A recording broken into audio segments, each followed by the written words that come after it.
Hər vaxtınız xeyir dostlar. Vacib bir məhkəmə xəbəri barədə sizə məlumat vermək istəyirəm. Belə ki, Roşka ləqəbli tiktoker Rövşən Süleymanovun bu günləri apellyasiya məhkəməsinə keçirilib.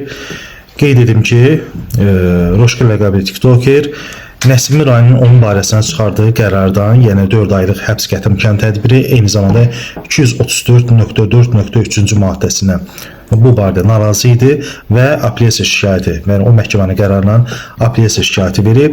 Deməli, apellyasiya məhkəməsində keçirilən prosesdə Rövşən barəsində qəbul edilən 4 aylıq həbs qətimkan tədbiri dəyişdirilmədən saxlanılıb.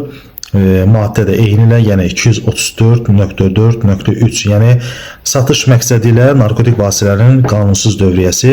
Bu maddənin sanksiyası deməli 5 ildən 12 ilə kimidir və bu nəticəyə gəlmək olar ki, Roşka ləqəbli tiktoker ev dustaqlığına buraxılmadı.